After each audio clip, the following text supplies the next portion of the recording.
Bom dia a todos, mais uma vez. Nosso assunto de hoje é Revolução Industrial. Lembrando a todos que essa aula, esse nosso encontro, estará registrado no canal do YouTube, né, para quem quiser posteriormente acessar, revisar, ou quem perdeu o começo, pegou o bonde andando, está lá na nossa plataforma. O link direto para esse vídeo vai estar disponível logo mais. Nosso assunto de hoje é Revolução Industrial. Bom dia, Caroline. Então, hoje vamos fazer uma introdução, tá, sobre o assunto, sobre a Revolução Industrial. A Revolução Industrial, que é talvez seja desde a Revolução Agrícola, lá na pré-história, talvez a Revolução Industrial seja tão importante quanto a Revolução Agrícola. Ela muda tudo. Então, assim, nós estamos falando ainda no século XVIII, falamos sobre uma série de transformações na Europa, né? E é bom que vocês tenham em mente esse contexto de transformações, principalmente na Inglaterra, já que a Revolução Industrial ela será, primeiramente, ela acontecerá na Inglaterra. A Inglaterra será pioneira na industrialização e nós vamos falar hoje esse processo de transformação que vai levar a Inglaterra para a indústria e quais são os fatores que proporcionaram à Inglaterra o seu pioneirismo e também falar um pouco sobre o impacto, né? Que de todas as revoluções, nós temos que ter em mente assim, que revolução, geralmente, quando a gente fala em revolução, você pensa no povo, né, na turba, derrubando um governo, se revoltando contra injustiças, se rebelando contra uma autoridade que não tem mais, não tem mais justificativa e criando uma nova sociedade. Realmente é isso que a gente pensa em revolução. A sociedade é de um jeito antes da Revolução e após a Revolução ela se transforma em outra sociedade, uma sociedade totalmente nova. E foi assim com a Revolução Gloriosa na Inglaterra, ela mudou as instituições políticas na Inglaterra. Foi assim na Revolução Francesa, que talvez seja mais abrangente, mais impactante, seja o exemplo de revolução. Alguns professores de história não gostam da expressão Revolução Americana para definir os eventos da independência das 13 colônias inglesas da América do Norte, mas eu uso Revolução Americana porque eu acho que realmente foi uma revolução justamente por ter criado novas instituições, uma nova sociedade muito diferente do que se tinha na Europa ou no resto da América ainda colonizada, sob domínio das suas metrópoles, como aqui no Brasil e na América Espanhola. Então, a Revolução Industrial, ela não acontece da noite para o dia, não foi através de uma guerra, não foi através de uma mobilização popular maciça. Ela também, ela não é rápida, ela foi um longo processo. A gente não tem uma data específica para começar, não é como a queda da Bastilha, não é como a proclamação da independência dos Estados Unidos. Ela não tem uma data específica. A gente pode situar ela mais ou menos no século XVIII, né? Mas já era um processo que vem desde talvez do século XV. E alguns livros didáticos, que no caso da apostila de vocês, inclui a Revolução Industrial no contexto das revoluções inglesas. Então, vocês têm que ter em mente tudo aquilo que falamos aqui sobre revoluções inglesas. A Revolução Puritana, vocês lembram disso? A Revolução Inglesa começa com a Guerra Civil, Revolução Puritana, a Commonwealth do Oliver Cromwell, né, o governo ditatorial republicano do Oliver Cromwell. Depois tem a restauração Stuart e, finalmente, a Revolução Gloriosa com o Guilherme de Orange. Por que é importante ter isso em mente, gente? Porque para poder ter um ambiente propício para a consolidação da indústria, é necessário também um ambiente propício para a burguesia crescer sem entraves. Na França e na Europa continental, havia ainda muitos entraves para a burguesia. Por isso nós chamamos essas revoluções como Revolução Francesa, Revolução Americana e Revolução Inglesa de revoluções burguesas. No campo da política, a Revolução Americana e a Revolução Francesa são as mais importantes. Mas no campo das relações materiais, das relações de trabalho, é com certeza a Revolução Industrial. Então, é uma dupla revolução que vai levar à construção do capitalismo como conhecemos hoje. Então, gente, vamos falar primeiramente dos fatores que vão desencadear a Revolução Industrial. Então, primeiro ponto, a Inglaterra, desde o século XV até o século XVIII, ela estava acumulando capital. O Karl Marx chama isso de acumulação primitiva do capital. Para quando surgir lá no final, lá para o século XVIII, começar a se desenvolver a tecnologia da máquina a vapor, essa burguesia inglesa ela vai ter capital para investir, ela vai ter dinheiro guardado. E isso dialoga com o quê? Você deve lembrar também com a ética protestante, né? Vocês lembram disso quando falamos aqui sobre reformas religiosas? Falamos sobre a ética protestante, uma vida frugal, uma vida sem excessos, sem luxo, uma vida destinada ao trabalho, condenando o ócio, trabalho duro e poupança. E essa poupança para quê? Não é para curtir a vida doidado. Essa poupança é para guardar, reinvestir e enriquecer, como um sinal de graça divina. Você deve lembrar do João Calvino falando isso. Então, na Inglaterra, os puritanos, lembra da Revolução Puritana, compunham em sua maioria o parlamento, eram burgueses. A Câmara dos Comuns do Parlamento Britânico eram burgueses e de orientação puritana, não é coincidência. Então, essa burguesia inglesa, como a Inglaterra não tinha colônias, como no caso da Espanha, a Espanha rica em colônias produtoras, né, de metais preciosos, ou como Portugal, com território gigantesco com o Brasil para a produção de gêneros tropicais, a Inglaterra não tinha nada disso. A gente viu que ela pegou o que Portugal e Espanha não queriam, que era a América do Norte. Não tinha interesse econômico direto. Como a burguesia inglesa não tinha acesso a essas colônias, como Portugal e Espanha, ela investiu em quê? Em manufaturas, voltadas principalmente para o mercado interno e das suas colônias também na América do Norte. Então, a gente vai falar um pouquinho aqui, vou abrir um parênteses grande, tá? Talvez isso atrase um pouco a nossa aula, mas eu acho que é importante falar sobre a evolução do trabalho, da produção, tá? Hoje em dia você precisa de um sapato, você vai na loja, né, dá o seu número, escolhe o modelo, dá o seu número para o vendedor, ele vai trazer várias caixinhas para ver se cabe no seu pé, né? E aí você vai para casa feliz com um novo calçado. Se você precisa de roupa, é a mesma coisa. Se você precisa comer peixe, mas não sabe pescar, você vai no supermercado e compra uma lata de sardinha enlatada, né? Uma sardinha enlatada. Então, assim, pão industrializado, leite em caixinha, tudo isso é industrializado. Mas vamos nos focar aqui na produção de bens de consumo, como roupa, calçado, ferramentas, móveis. Agora imagine você na Idade Média, onde não tem shopping centers, não há dinheiro, né? Não há como você comprar isso na Idade Média. Eu estou falando da Idade Média, você como servo vivendo no feudo. Então, se você chega e precisa no seu barraquinho lá, você precisa então de uma mesa ou de uma cadeira, você vai no bosque, derruba uma árvore, corta madeira, dá o seu jeito de cortar madeira e montar um banquinho tosco ou uma mesa meio tosca para você. Se você precisa se calçar, você matava o boi, tirava o couro, limpava, lixava, curtia, cortava, costurava, colocava então uma sola no seu sapato. Se vestia a mesma coisa. A família então criava ovelhas, tirava, né, tosqueava a ovelha, lavava-se a lã, transformava em fio através da roca de fiar, depois pegava esse fio e trançava num tear, um tear manual, um tear de madeira, e então fazia-se a malha, costurava-se, cortava e fazia então uma roupa.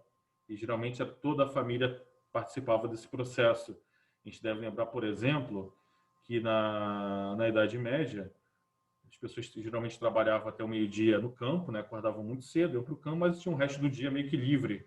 Então, eles utilizavam o resto do dia para trabalhar no que chamaremos, então, de artesanato familiar. Fabricar o seu próprio sapato, fabricar seu próprio tecido, sua própria roupa, suas ferramentas. Se bem que, às vezes, tinha um ferreiro, né? Na Idade Média era comum ter o ferreiro, porque isso já era um trabalho muito técnico. Mesmo marceneiro ainda tinha uma certa divisãozinha, né, de trabalho, mas geralmente a maior parte do trabalho de bens de consumo, como roupa, calçado, era feito pela família. Então, vou chamar isso de artesanato familiar. O feudalismo entrou em crise, ressurgiram as cidades comerciais, né? E aí, então, o dinheiro já tinha voltado a circular, falamos muito disso aqui também. Aí, então, você tem os mestres artesãos. Os artesãos, então, compunham muitas das vezes sindicatos para proteger seus interesses, eram as corporações de ofício, as guildas, né, as guildas dos trabalhadores. E aí, se você precisasse de um sapato, você ia no sapateiro. Ele tirava suas medidas, deixava uma entrada, um sinal, e ele fabricava então o seu sapato. Ia demorar um tempo, coisa e tal. Vejam bem, o mestre sapateiro, o artesão, ele dominava todas as etapas do trabalho. Ele dominava toda a produção. Ele era dono das ferramentas, ele era dono da matéria-prima, ele era dono da oficina onde ele trabalhava. No máximo, ele trabalhava junto com alguns poucos funcionários, geralmente os aprendizes, né, que eram geralmente alguém, quando não tinha um filho, queria que ele aprendesse uma profissão, largava o filho lá na casa do mestre, pagava um dinheiro para o mestre cuidava então da educação do garoto e dele aprender um ofício, né? Ele aprendia então o ofício para se tornar então um sapateiro. Não era qualquer um que podia chegar numa cidade e se tornar sapateiro, tinha que ser aceito numa guilda, numa corporação de ofício. Então, na Idade Moderna, então vejam bem, na Idade Moderna você tem o artesanato, né? A profissional. São esses mestres artesãos, o vidraceiro, o ferreiro, o tecelão, o alfaiate, o sapateiro, certo? A gente pode até colocar o marceneiro, o padeiro, né? Então, possui uma técnica própria, eles são donos do meio de produção, vejam bem.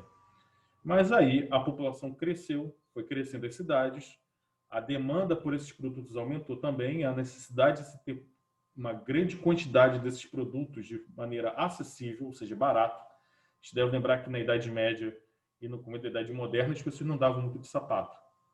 O sapato era algo muito caro. No máximo, você andava com umas sapatilhas de tecido, de pano, sandália, tamanco. Sapato era uma coisa da alta burguesia, da nobreza, da realeza, né? Dos cavaleiros que usavam botas. Então, não era todo mundo que podia comprar um sapato, era caro demais. Então, o artesanato na Idade Moderna, ele vai dar origem à manufatura. No artesanato, você precisava ainda da habilidade, né? Tanto é que o artesão, a arte, lembra a palavra arte, que existe técnica, apuro, né? Então, ele é dono do processo produtivo, ele domina toda a etapa produtiva. Agora, o que é a manufatura? Você imagina um rico burguês tem ideia de comprar bastante matéria-prima, várias ferramentas, alugar ou comprar um galpão, colocar várias bancadas e contratar várias pessoas. Ele vai dar um salário para essas pessoas, e essas pessoas então cada um vai ter uma tarefa, é a divisão racional do trabalho. Na manufatura ainda tem um trabalho manual, tem um trabalho artesanato, quase artesanal ainda. Só que cada um vai ter uma função. Por exemplo, vamos imaginar assim, várias bancadas, uma do lado da outra. Um pega um pedaço de couro, corta, passa adiante. O outro vai pegar, vai cortar de um lado, vai passar adiante. o outro vai então costurar um pedaço, o outro vai colocar a sola, o outro vai colocar o cadarço, o outro vai botar numa caixinha. E aí então volta lá no começo. A pessoa pega um pedaço de couro, corta, passa para outro, corta de outro lado e assim vai. Então, no final do dia, se fabricou muito mais sapatos em maior quantidade, em um tempo muito mais rápido, muito mais curto, do que se dependesse de um único sapateiro. E conforme as pessoas vão trabalhando, elas vão se aperfeiçoando naquela pequena atividade. Então, isso é a manufatura. Então, você tem trabalho artesanal ainda, né? Trabalho de mão, por ser manufatura.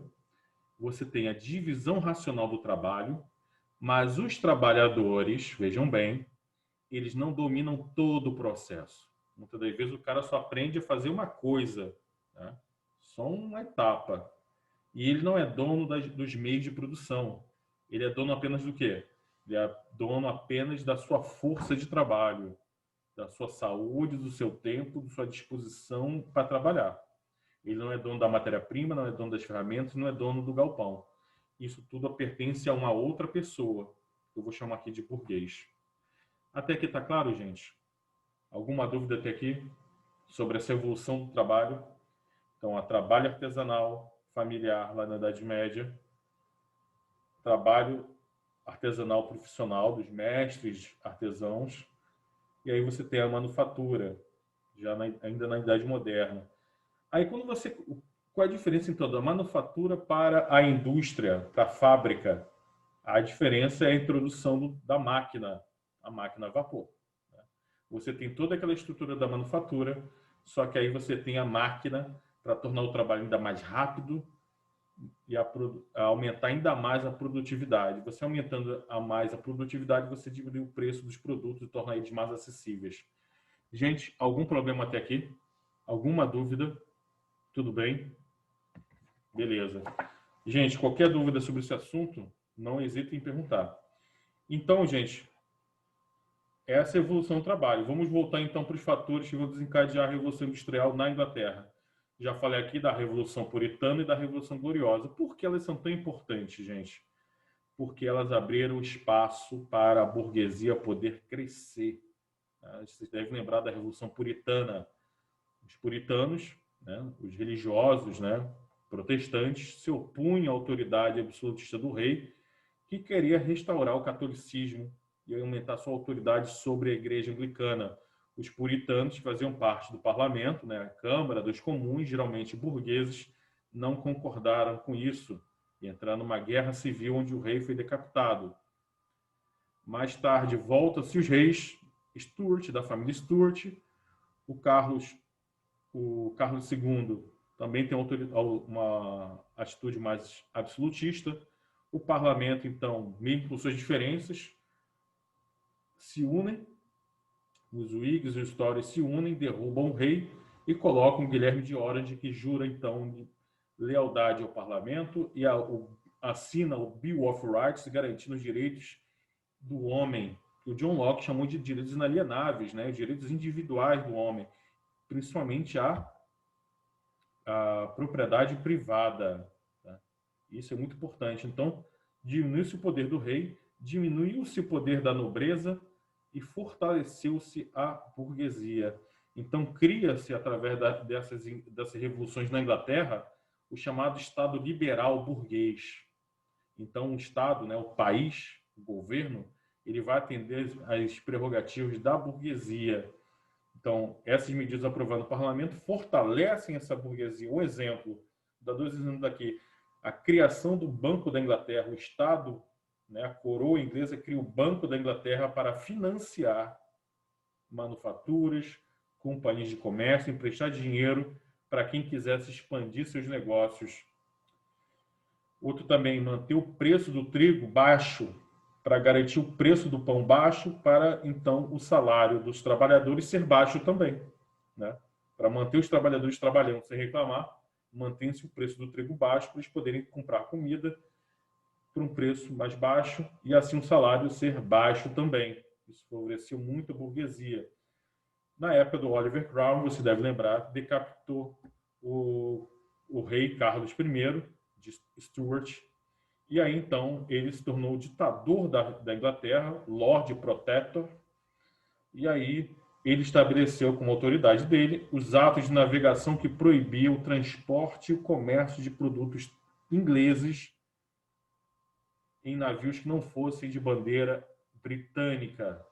Então, isso enfraqueceu a marinha espanhola, a marinha holandesa e fortaleceu grandemente a marinha mercante inglesa. Sem essa marinha mercante, a Inglaterra não conseguiria distribuir suas mercadorias manufaturadas, nem garantir seus interesses comerciais, matéria-prima mais barata, porque para a Inglaterra, marinha mercante e marinha de guerra é uma única coisa.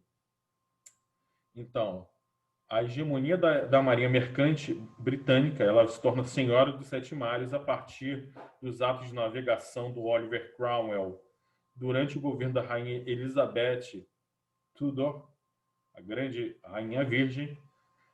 Ela vai então afundar a marinha de guerra espanhola e através também dos atos de pirataria, os corsários bancados pela coroa britânica. Corsário era o pirata que era bancado pela coroa para assaltar e capturar então a mercadoria de navios holandeses, portugueses, espanhóis, e assim a Inglaterra foi enriquecendo mais ainda.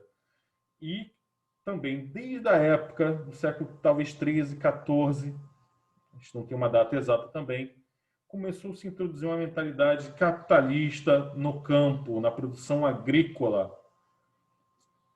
O escritor da Utopia, o Tomás Moros, São Tomás Moros, ele já havia denunciado que as ovelhas estavam devorando os homens.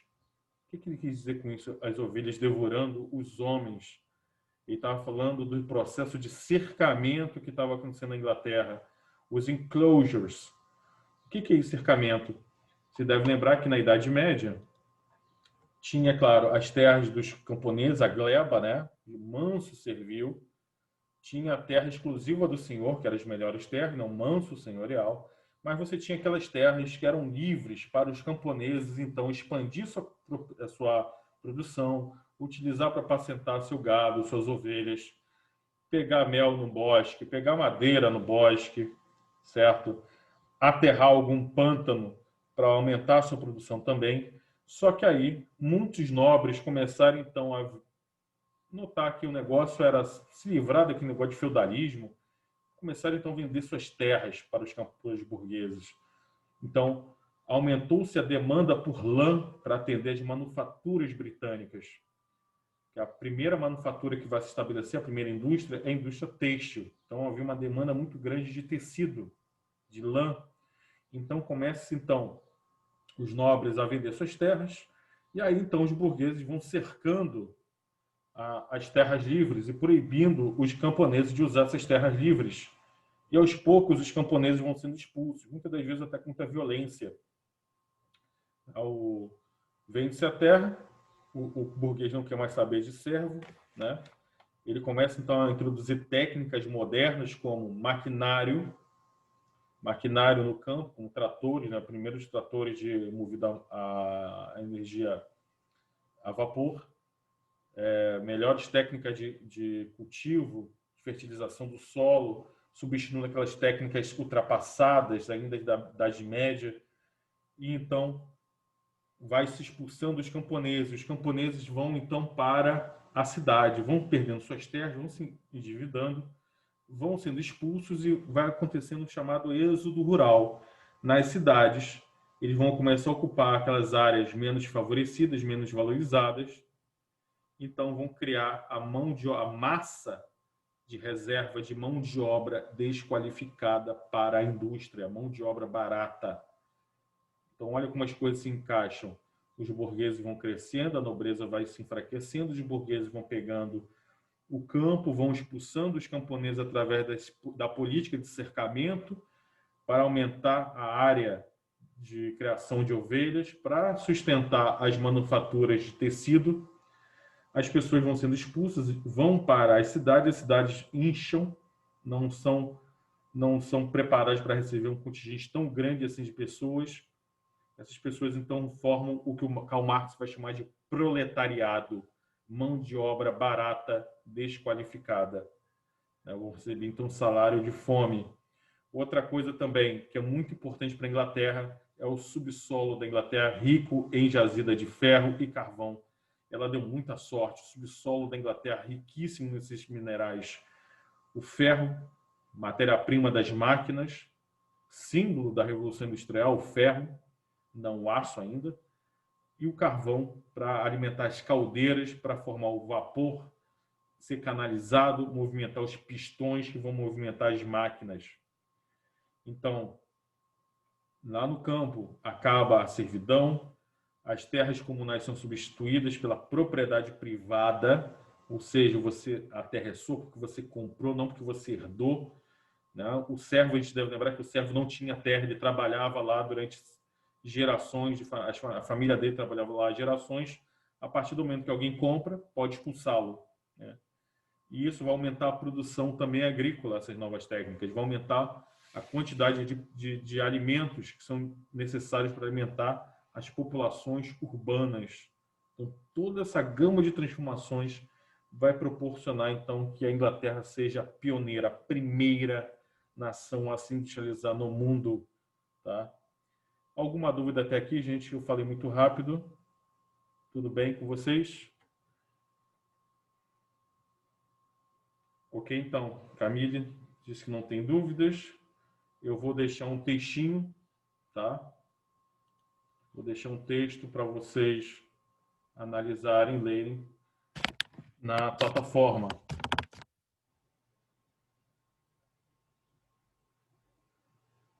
Enquanto isso, eu vou precisar que vocês fiquem aí, porque eu vou tirar foto comprobatória da nossa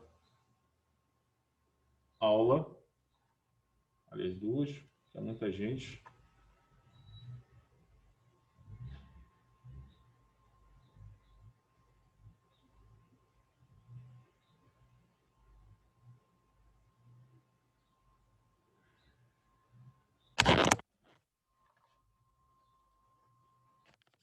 Se vocês quiserem fazer qualquer comentário, meninos, por favor. É importante que a gente não tenha dúvida sobre esse assunto. Na semana que vem eu vou continuar.